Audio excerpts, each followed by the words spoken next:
ดินเอ้ยจังว่าดินสูงคอยสาวนางโอ้ยกังโซองและเห็นแต่สู่เพิ่นกายเห็นแต่แฟนขันเพิ่นพายบาดว่าสู่อีน้องบาดว่าเพื่อนกันอีน้องไปยืนจ้อง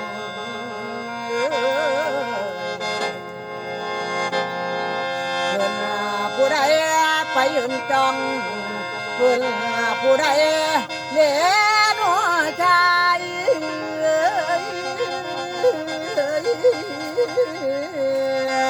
โอ้ยนะโอ้ยน้อง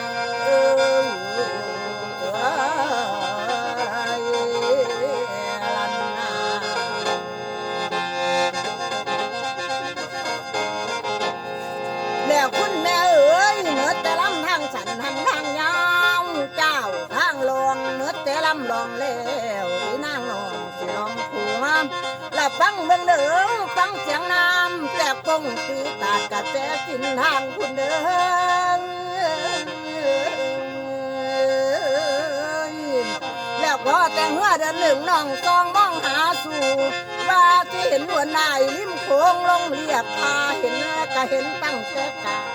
มันมาห้องกมันห้องกาพวันได้อยู่ใสพัดแต่น้องจากไทยตนแม่พามานดาเป็นเวลา6 วันเรียบพนังน้ำนำฟังเสียงเมื่อขำตัดกองสนั่นจากกลางคืนกลางวันแม่น้ำหันเจ้า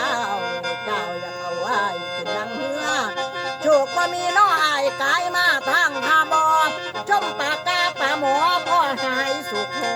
นสะเพ้าหายดอกไม้ไปละบ่เห็นสีแกนให้ได้รับแต่สายลมได้ชมฝูงข่อยนกสดความเมาบาเป็นตะกาแม่บ้านรู้ตะการอยู่ตามฟังเด่นนอนแล้วคุณพี่เอ๋ยตามพนังพานามงามเทตั้งแต่ใจและน้าว่าไหลละใจอายไก่ลองไปน้ำขุงลงจากเขาคู่คานขงคันควังคันอาตะจันใจโ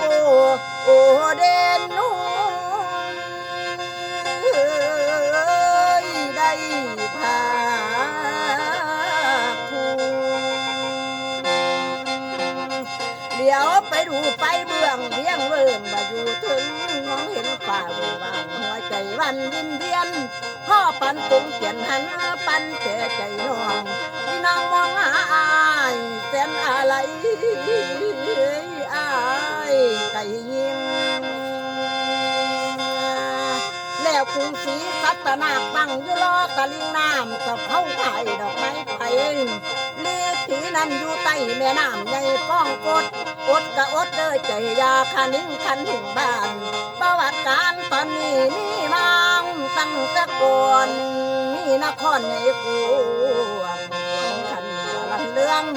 ละเมืองนั่นน้ำแก่ไทยนางเอกผู้ลือยศปากดในแดนดินผู้เบาวิลน้ำนองชื่อว่านางเขียวคอมจอมเมืองเอ้ยสุดใจนิ่งข้าวเลี้ยงจันคนคิดจากความจริงไปจริงสอนชอบแม่คุณแล้วเขียนเอาคนนับล้านแต่ทดงานนาทีทองเขากะกองยังหินกระดังผู้ดูลำน้ำกะวนเรียนขึ้นในนครเอาอังตัวนั้นเป็นบังเงินยาวกว่าดวงไหลและแต่นั้นพาบาไทยจึงตื่นมูเสนาลงสุนาว่าหลวงเลยไปหาน้องและแต่นั้นนางเขียวกอมจอมบ้านางเอ้ยได้ฮอนเฮงแล้วคุณแม่เอ๋ยน้ำหักไหลเล่นเขานครเจ้าสุดจุ่มและนางจึงนอบนิ้วไหวพ่ออินตาอินจึงแข็งเป็นเรียงแบบละวงวันหลอมเขาจังหอมน้ำใบบ่าผู้เวียงเหียบเสือแต่นั่นน้ ก่อนบ่ตอนพูนจนว่าแตกบูหลูลังพานั่งหินทำให้นาว่าหลวงท่วมจุ่มพะลุงน้ำเขาเอาน้ำมาเอิญผู้สะเพาเอาเงินแล้วได้หนอจนว่าผู้สดน้ำอยู่ทางกำบอกมีเพียเพราะว่าตั้งแต่กี่ผู้มันขาดเป็นดังเดี๋ยวนี้ยังลือหยดหยาดค้างคนยานเมื่อพี่หันเดินข้ามต่างกระแสบ่ได้อยู่ยังบ่พบมองสู่แล้วบาแปนแล้วสังเวียนนั่งกะจังกับชูแคนแดนเก่าเมืองกอขอให้พี่ขอนั่งคานจงปวดปา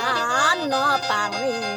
หลายคิดเบื้องเด้อพี่เดิงหลายคิดเบื้องตนนางดันเดินสะเพาขลอยลองของแห้งยาวคำแห้งเยินโอ้ยเมื่อน้อง